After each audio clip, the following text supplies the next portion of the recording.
Mike, good to have you. This is exciting. I've known you, I guess, for a few months, and I've been, wanting to interview and unpack more of your story and what led you to who you are. So I guess, yeah, right off the bat, good to have you.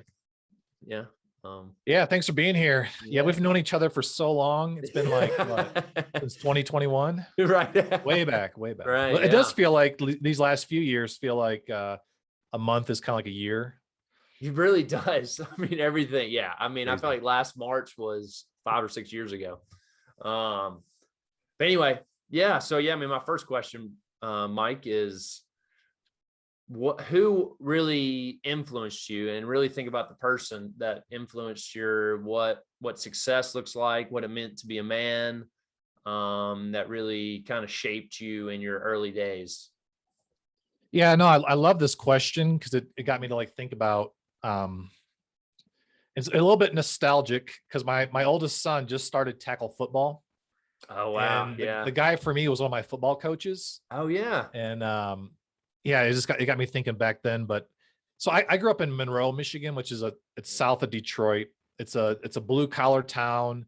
My dad worked in a factory. His dad worked in a factory. Like that's just kind of what you did. Mm-hmm. You went to school. Hopefully, after you graduated, you got into Ford. Like that was the dream. And my older brother, he kind of followed that path. But I had this coach Eric Redmond, who, and I wasn't like the best football player. Like I was our starting safety, and I was good. But this coach saw something in me, and he raised the expectations. Yeah.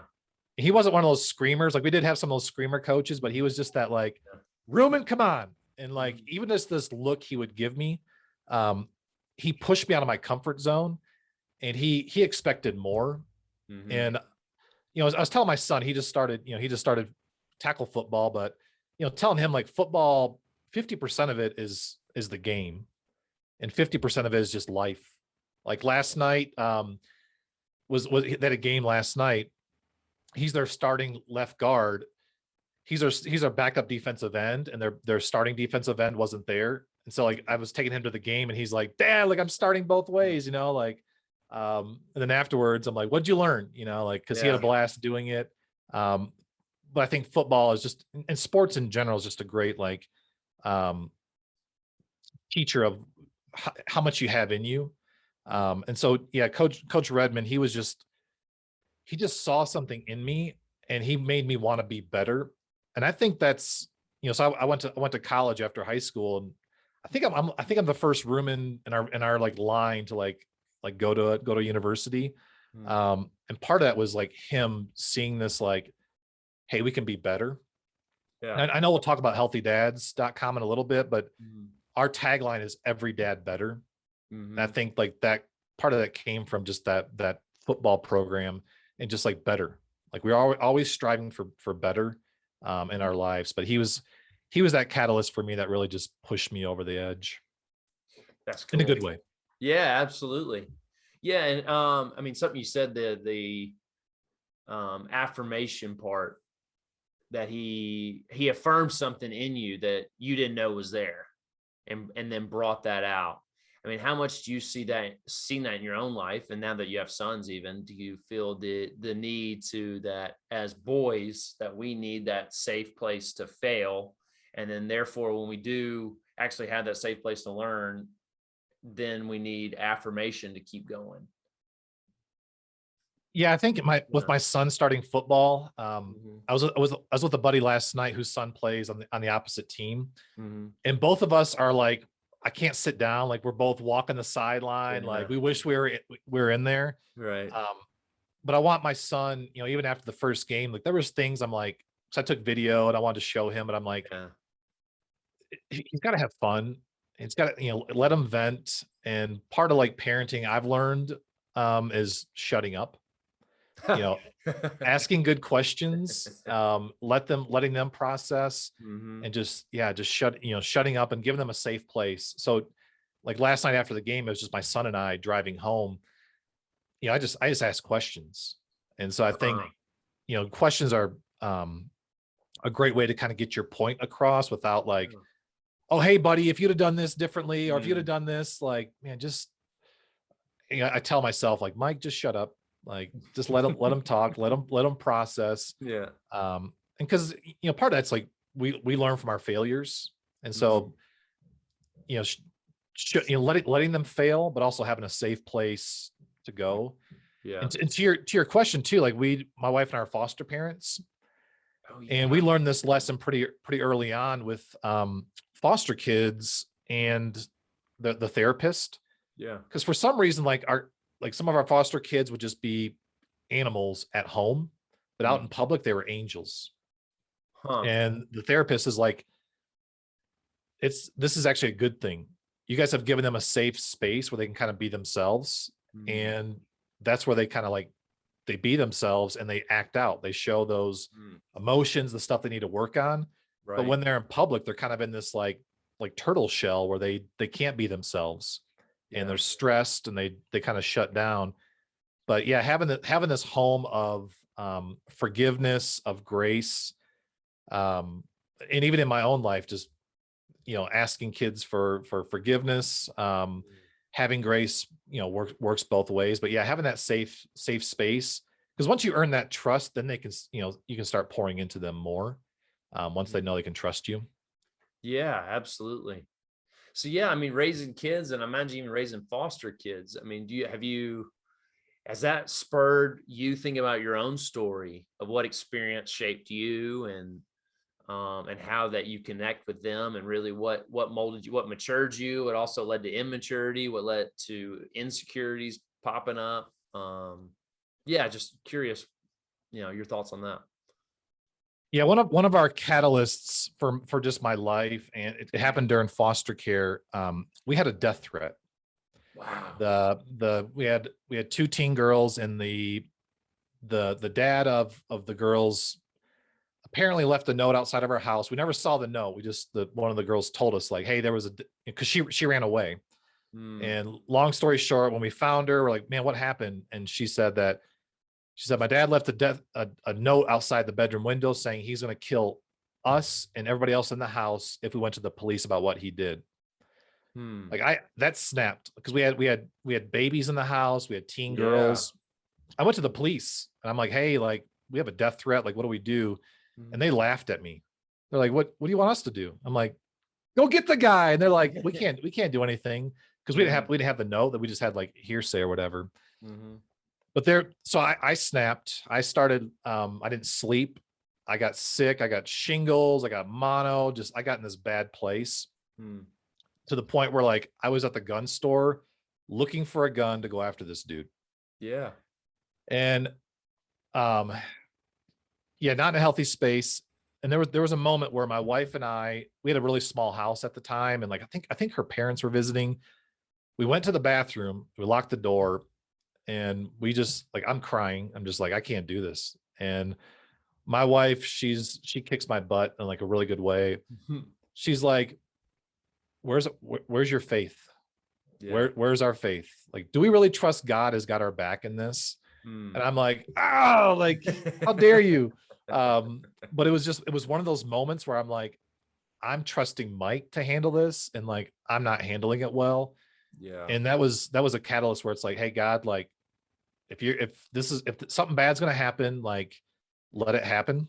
Mhm. It's, I'm in your control. And at the same time, remember that song, like, give me your eyes, give me your hands, give me your feet. Mm. Like, that song was pretty popular on the radio. I Mhm. remember praying that song, especially with foster care. Like, man, we were gonna go like love on these kids and like rescue kids.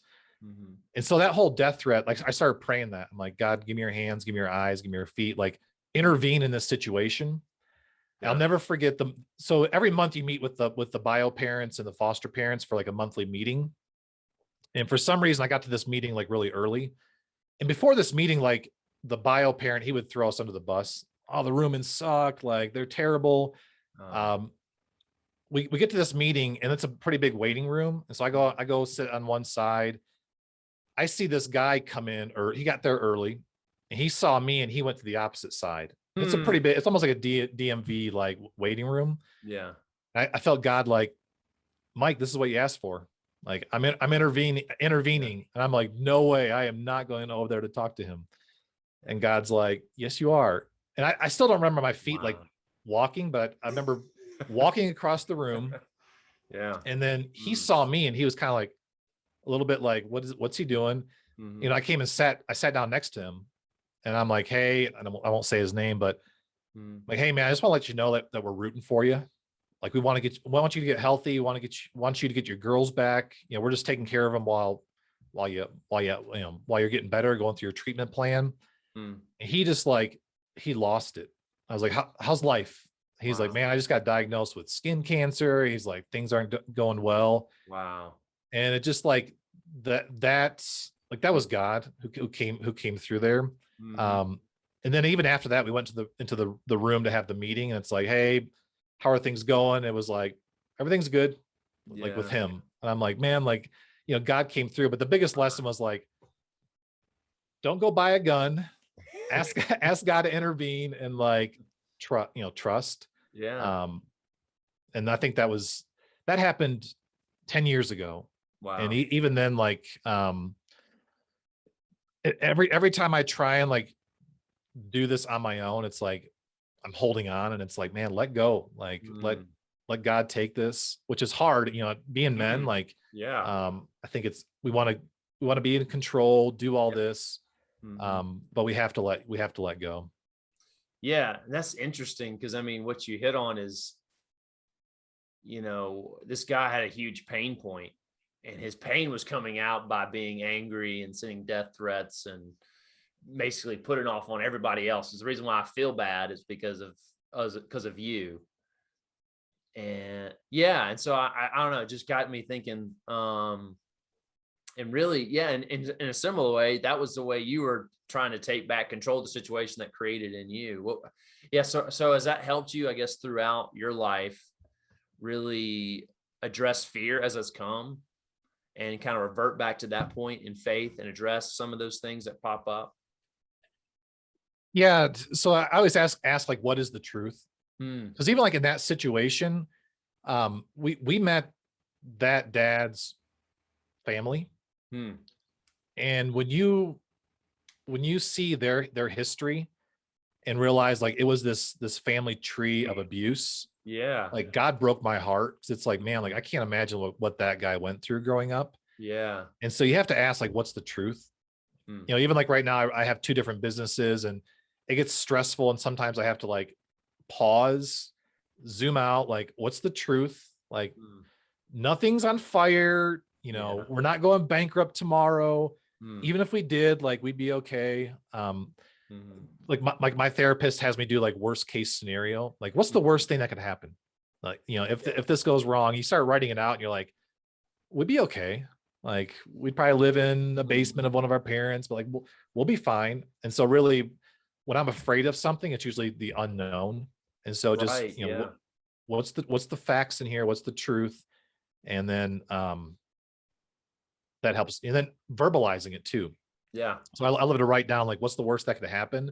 And then Hmm. for some reason, reading it out loud, or even like telling somebody, you're like, when I hear myself say that, or I hear myself tell someone else that, it's like, it's Hmm. not that bad.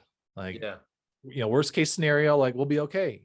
So it's, Yeah. yeah, just what's the source of that fear? What's the truth? And that usually Mm. helps. Yeah.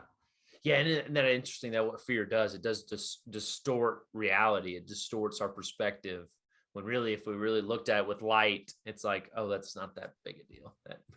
That, that Rottweiler is really a Chihuahua, right? Yeah. So, huh. Well, even like like I keep going back to my son's football, but because there's so many good lessons, but he just started playing tackle. And like the first day of pads, like I was scared for him. I'm like, oh my Yeah. gosh, like he's gonna get paralyzed, or like, all this stuff. And he was a little bit afraid too. Mhm. But like once you get hit, you're like, that wasn't that bad. Yeah. Like you're like, okay, that wasn't that bad. But it's that like that fear of getting that initial hit. Mhm. And then learning from that. Like even like this morning he woke up with like bruises on his arm, Mhm. and he's like, yeah, it's sore, but it's almost like that like that proud scar, like, oh yeah, I'm a football player. I got like Yeah. scars to like prove it now. But yeah, just that's good. Yeah. That's good. That's cool. So yeah, I mean, jumping back into your story, Mike, what was life like in your 20s? What was some of the things that really shaped you, as a young man trying to figure out work, trying to figure out relationships? Yeah. What were some of the big turning points, really? Mm-hmm. So I got really lucky, Mm-hmm. and out of college, I went to Michigan State and I worked for a Mm-hmm. CPA firm. And then my wife and I got married, moved over to West Michigan, and I got really lucky and landed a job at Zondervan Publishers. Mm-hmm. That's the Rick Warren's, the Mm-hmm. NIV, so I was surrounded by believers, because especially like, fresh out of college, you're very, Mm-hmm. I was very lost. It's like grew up in the church, college kind of steers you away, and it's like you're very influenced. Yeah. Mm-hmm. And being at Zondervan, like, I mean, we had Stephen Curtis Chapman come in just like playing songs at lunch. Like there's books, tables full of like Bibles and amazing books. But there was a guy there, Kevin Miles, who got turned on to John Eldredge and started almost like a Wild at Heart's West Michigan chapter. Mm-hmm. And I got hooked into that, like the whole, Wild at Heart with, beauty to rescue, a battle to fight, especially, as a 25-year-old, you're like, man, like we're at war. Lord of the Rings was, coming out, like just this, you're seeing these stories and you're like, man, like spiritual warfare. Like, so I got plugged in with Kevin and his groups, and he would do these retreats. I think, Kevin, what I loved about Kevin is he was the leader, but he's also journeying through this together. Right. And so for me, like Wild at Heart was pivotal in my 20s. Mm. Just, what is a man? What a man is not, what does success look like? What does health look like? And it was to the point where I was on one of these Wild at Heart retreats in West Michigan. And it was like, we're listening to the voice of God. And for some reason, it was like Colorado came across. There's a few more like steps to this, but like now we live in Colorado Springs. John Eldredge lives like the neighborhood away from me. Like I've run into him on the trail with his dogs. His office is right down the street from us. I got to work with him and Stacy on her book. But I think, his whole message, and he's still preaching that today. Like, Yeah. heart is good. Like, Mm-hmm. I think sometimes we beat ourselves up and it's like, oh, we're just a sinner. And it's like, no, you're not. You're a child of the King. Yeah. When you can embrace that. I think, the 20s is, for me, was just a discovery, like which it's almost like you're at this track and there's all these different roads you could go down. You're like, okay, what does success look like? You're like, man, that guy is kind of a mess, but like they make a lot of money. Right. Is that success? Like this guy has no money, but like he's happy, I think. And so I think that the Wild at Heart, I went to the boot camps, like John's boot camps, the advanced boot camps, and just really like learned a ton of just who you are, got connected to God. And then, foster care really helped like accelerate that, because you have to grow up pretty quickly. When you're like 29 and like you have a daughter going to the prom and you got to like have those conversations, you're like, man, I was just in that spot a few years ago.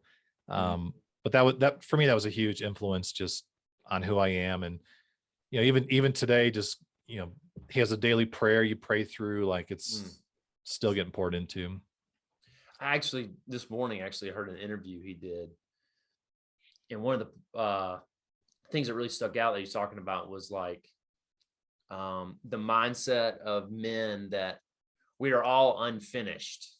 Like we're all working towards wholeness, wholeheartedness, but yet we as men, we reject the idea that we're incomplete, because like that means we haven't arrived. That means we're not a man. That means we have weakness, right? And and so I just really thought it was fascinating. He used that term. Never heard that term, but it made so much sense of like, when I approach the mindset that I'm unfinished, therefore, when I experience a trial, a hardship or something that I'm like, oh, this is the testing. This is the growing where God's putting his finger on something saying, hey, you need to grow in this. You need to become more of a man in this. And it's like, but as men, we reject that, because then if we embrace that, that means we're recognizing, hey, we're not as manly or as successful or as whatever. Yeah. Can you think of an instance? I mean, I guess you mentioned foster care as 29. Well, that's interesting. But yeah, just an instance where you felt where you really had to, really embrace that mindset of like, okay, God's really putting his finger on something, and I have to grow, or I'll just stay the same. Mm-hmm. Yeah, I think, I'm 43 now, Mm-hmm. and one thing I'm learning is nobody has this thing figured out. Yeah. Nobody has this thing called life figured out. Much as they pretend, they don't. Yeah, and it's all about the better. Like, man, I want to be a better dad today than I was yesterday, and then Yeah. tomorrow have a better company Mm-hmm. today than I did yesterday. And yeah, there's a quote I love, especially with, I mean, like with social media and all these influencers. Um, when you start like knowing them or learning about them, this quote is, people are selling the dream but living the nightmare. Yeah. Oh, wow. Never heard that one. Wow. Yeah, so much of this, what you see online, and I spent 10 years in Christian publishing, and things are always what they seem to be. I think you see that now with like pastors getting taken out. You're like, man, like this pastor's got it all figured out. Like the guy from New York, like amazing church, like growing, like speaking, book deals, and like, boom, it's gone. Like he got taken out. And so realizing like nobody has this figured out. But the whole idea of like we're works and processes, and every day better. Mm-hmm. As far as instances, I think this ties into it. But when I was 39, I was looking for, this is kind of the birth of healthydads.com. Cause I didn't start out with like, I'm gonna build healthydads.com. Yeah. I was at the local YMCA, Mm-hmm. and I was running on a track above the gymnasium. There's like a runner's track up there. And the kids area was in the gym below. And I remember running and seeing my 4 kids. They were, I don't know, 7, 5, 5, and 5, I think at the time, like a little bit younger. I remember running around and doing laps and just seeing them down there playing. And I had this epiphany. Like I was the heaviest I've ever been. I was like stressed out. I was trying to run my business. My wife worked full time. So I had like 4 kids at home running my business, and was drinking too much, eating too much, and just was not in a healthy spot. Mm. And I'm like, my kids don't deserve this version of me. Wow. And I like to go big. And so I'm like, I want to get healthy. Yeah. And so I used to be really involved with MMA, mixed martial arts. I used to have a podcast and cover shows. And I had this idea while I was running. I'm like, I'm 39. Like, what if I trained and fought? Like, got in the ring. Like, one, I know I'd get in shape. Yeah. 2, I've always wanted to fight. Like, I've never been in a fight in my life. Like, I played football in high school, rugby in college, but I've never been in like a fist fight. And I'm like, this would be a good like challenge. So I text my old gym trainer. I'm like, hey, I have a big idea. Yeah. And his name's Eric Lalone. I love him to death. He called me right away. He's like, what is it? I was like, Eric, you know my situation. I got 4 kids at home. I'm running my business. I'm like, could you train me to fight and get like a sanctioned fight in 90 days? He's like, I don't know. I think so. Yada, yada. He's like, let's do it. So I'm like, this can't take away from my family time. So we mapped out like a training schedule. I started training for this fight. Again, like what I mentioned before, like I didn't tell anybody, but like Eric and I knew about it. But then I remember telling my men's group, I'm like, hey guys, I'm gonna get in a fight. They're like, what? I'm like, I'm gonna sign up and I'm gonna fight some guy. They're like, who? I'm like, I don't know, just some guy. And once I made it public, I'm like, man, I can't back out now. I told these guys I'm gonna fight. And so I started this like fight journey. And in that first 30 days of like training, like I lost 18 pounds, which was like awesome. But like I also like I slept better. I had a shorter temper. I was more productive at work. Like everything leveled up when I got healthy physically. Yeah. And even like, friends are like, man, what happened? I'm like, well, I got this fight coming up, and I've been watching what I eat and, slowing down the drinking. And, but I realized like, hey, this is bigger than just like Mike getting in shape. Like this is about holistic health. And so like the fight journey was called Couch to Fight. It was the whole idea of like dad on a couch gets in the ring. And that turned into healthydads.com. And cause I'm like, man, I have something bigger. Like this is bigger than just like, hey, let's drink, green smoothies and, do Peloton. Like this is like, man, this is like everything got better. Like my relationship with God got better when I got healthy physically. And so, yeah, that started the healthydads.com process. And now today, like yes, we deal with like your physical health, but really like kind of coming around a dad and looking at like holistically, like finances is one of our areas. Like, it's not about making more. It's about like having like a healthy balance. And so, yeah, that's kind of the birth of that came from that. Yeah. Wow. That's so cool. Yeah. Spoiler. I lost my fight. Like I went the distance though. I didn't get knocked out. Like I remember like going into round 3, I'm like, all right, just don't get knocked out. Like remember this journey. But yeah, I lost a decision there. And that was an MMA fight. So you were working on your ground game, you were working on boxing. I mean, was that like, that's not just like, that's what I think most people miss. MMA is like, you got to work on all these different disciplines. You can't just like be standing up and working on boxing. I mean, it's anyway. So that's the crazy part about it. It started out as an MMA journey. And then like 2 weeks in, I had to have surgery. Oh. And the doctor had to cut 2 things out of my like stomach. So my dad has melanoma cancer. And so like we've had to get tested and they found some like unusual spots. They have to like, cut them out. So I asked the surgeon, I'm like, hey, I'm training for this fight. Like, I have these 2 big incisions on my stomach. Yeah. I'm like, can I still do this? And he's like, no. He's like, if you open those up, he's like, Mike, there's nothing to like sew. He's like, you'll have like a, 12-inch incision if those open up. I'm like, crap. I'm like, what about Muay Thai or kickboxing? He's like, I can't tell you yes. He's like, the risk is a lot less if you do that. And so, yeah, 2 weeks into this, it went from an MMA fight to a kickboxing fight. So I ended up doing a Muay Thai, which I didn't mind. Cause like, man, I hate getting choked out. Yeah. And just like that ground game, like when someone chokes you out, it's like, I just hate it. So like, I like the stand-up part of it. So it was like it was a pivot in my fight journey, but I like doing the stand-up better than having your arm almost get broke. What's that? Do you still fight or still train in similar discipline? No, my wife, like she's like, I'll give you one. She's like, I'll let you fight once. My trainer's like, you got to fight twice because the first one you're going to learn so much, which I did. I overthought way too much. Like, but my wife's like, you're one and done. Like, because I'm a bleeder. And so every time I come back from training, like I would just have blood everywhere. I think she got tired of like, I can imagine a wife just seeing that her brain who can probably take it a million miles and not really see the reality of it. I just bleed too much, but you hit on something. Yeah. I mean, the whole, you talked about football, you talking about M&A and the, and I see it more as especially young men, and not every guy needs to be in something athletic, but there should be, so my question, do you think most men, and maybe what you're addressing with some of these dads is like, do we need a physical outlet?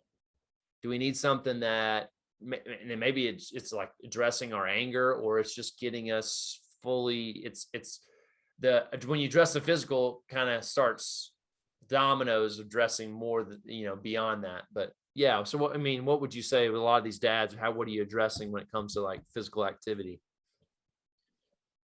So everybody's on a different journey. And for you, it might be something totally different. Right. But I do think you have to have some bigger goal. Yeah. So like right now, my wife and we're training for a half marathon. Never run a half marathon. Like commit to something bigger than yourself.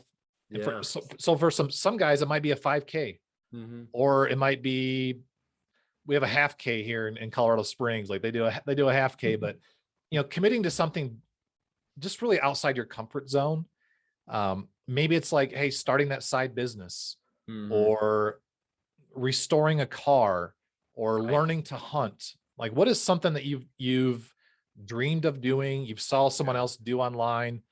So like Will Smith has that saying, that he has that really good talk about skydiving. Yeah. And he says, like, the best things in life are on the other side of fear. Yeah. But for me, like, what scares you? Like Mm. physical confrontation scared me. Like growing up, like I'm like, dang it, I'm gonna tackle this. I'm gonna go fight. And you Mm-hmm. realize, like, you get hit, like you're okay. Like, I didn't die. Like, I got bloody, but I didn't die. Yeah.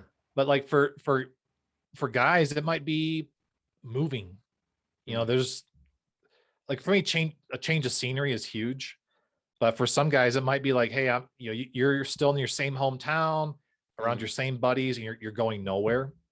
And the whole idea of you're the average of the 5 people you spend the most time with. Mm. Like, maybe your high school buddies aren't good influences. Like, move. Right. I'm working with a guy who's moving to, like, India. I'm like, why? He's like, I don't know. Like, change the scenery. But I think, committing to something bigger than yourself. Um, Starting a YouTube channel, starting a blog. Like, what Mm. is something you've always wanted to do? Kind of like your bucket list. Like, what's on your bucket Yeah. list that you can, like, knock out there? What's something that scares you? Mm-hmm. Why does it scare you? Like, can you tackle that fear? Yeah. Um, and really challenge it. That's with healthy dads. Like, Mm-hmm. I've built it in a way where we're challenging dads to kind of step outside of their comfort zones Mm-hmm. to be better, without, like, giving them more anxiety. So having Yeah. this community of, like, hey, let's push through. Like, Mm-hmm. for you, having a podcast, like, Mm-hmm. my guess is you probably had like, I could do that. And Right. then Yeah. I could meet cool people and, like, Mm-hmm. start this business. And, like, you Mm-hmm. went from, like, idea to, like, doing it. I'm sure it's morphed over time. You Mm-hmm. probably had some cool wins, some cool fails, but, like, learned. It's like, Right. cool. The Men Are Forged podcast, like, Mm-hmm. episode 30 is better than episode 1 was. Mm-hmm. But you wouldn't have got there without doing episode 1. Right. Yeah. That's so true. Yeah. It's just, and sometimes it's like getting past that first threshold, but most of us feel that intimidation of making that choice. And that's what's so interesting about you is like I guess the bigger go home mindset of like, how do I push through that? Yeah. And where do you think that came from? That mindset of like, all right, because I'm in this position, then I got to go big. And most men maybe don't think that way, but what gets us over the threshold? What needs to change in our mind, how we think to make that decision? I think just taking it public, like, Mhm. telling people about it. Because, like, Ah, with yeah, with public my fight, accountability. That's good. yeah, some Yeah. accountability. Like, Mhm. with my fight, there was I remember the first night of sparring Mhm. was the kickoff of NFL season. And I remember Oh. going out of my driveway, and my neighbor had his TV on, and, like, Thursday night football, the game was on. Mhm. Like, I'm driving to spar, and he's sitting out there with a ice cold beer watching football. And I'm like, I should just, like, go hang out with him. Like, why am I going there? And I'm like, no, because Right. I told people I'm doing this. Like, I Mhm. made it public. I'm like, hey, Mike Ruman is going to get in a ring and fight some guy, Mhm. and I'm going to go do this thing. And so I think, just, it's probably that, like, public shaming, like, Mhm. shaming isn't bad sometimes, where you can use Yeah. it as an asset to your life. But yeah, Yeah. finding guys that will hold you accountable. And Mm. there were nights where it's like, we live in the foothills, and I used to drive a 2004 Honda Odyssey. And there Mhm. were times where I couldn't get out of my, like, driveway. My trainer would call me. He's like, Mike, where are you? I'm like, Eric, I can't make it out of my neighborhood. He's like, if you don't get to training, like, you can't fight. And so there was, that accountability of, like, Mhm. if I don't go, I can't do this thing. And Mhm. so, just making sure, you know, surround yourself with people who can hold you accountable to, like, getting it done. Man, that's good. See, that's yeah. At the end of the day, no man's an island. Like we get to our successes because somebody pushed us. Someone like had a football coach who just believed in something we didn't see. That's a powerful thing. Yeah, it's really good. Especially, I think what's interesting about training and fitness in general is for thousands of years, people trained in groups. You know, whether it's related to fighting or anything. And it had only been the last 50 years we had these gyms and fitness centers where it's, training is this individual thing, but really for centuries, people ran together, people hunted together, people lifted things together. And so that is really good. Well, Mike, we're kind of coming on time, but is there anything, specific you really would love my audience to know about you and what you do, healthydads.com, anything like that? So, yeah, I think my biggest, especially with your audience, is just realizing that nobody has this thing figured out. Yeah, there you go. We're all fumbling forward, hopefully, like learning together. I learned from my biggest fails. Like I jumped my corporate job 7 years ago to start a startup. It didn't make it, but like that morphed into something different, which morphed into, two companies. And then Healthy Dads came out of those two. But nobody has this thing figured out, but finding people to do life together. And that's what I'm trying to build with this healthydads.com community, is just guys doing life together who are trying to figure it out. And really, I think my biggest thing I want to leave your audience is, when you're sparring, there's this idea of +1, 0, -1. And the goal is find somebody better than you to spar with. That's the +1. Find someone who's at your level. That's the 0. And then find someone just a little bit below you, the -1, because all those people can learn from each other. And so if you're on this journey, you're 25 and you're like, man, I'd love to eventually start my own business. Like, yes, talk to the retired guy who started a business, but also talk to the 30-year-old who's in year 2, because they've just been through it, and we can learn from them. And then that 25-year-old, like find a 21-year-old who's maybe in the same spot they were. And so, I love that +1, 0, -1, just in all aspects of life, discipleship, parenting, career, sports. I try to apply that, just have people that mentor you, coaches that pour into you, but also a community of guys that you can do life with, and then also people that you can pour into. Man, that's good. Well, Mike, I appreciate you coming on. This has been a lot of fun, great conversation. So anyway, y'all check out Mike Ruman at healthydads.com. Thank you.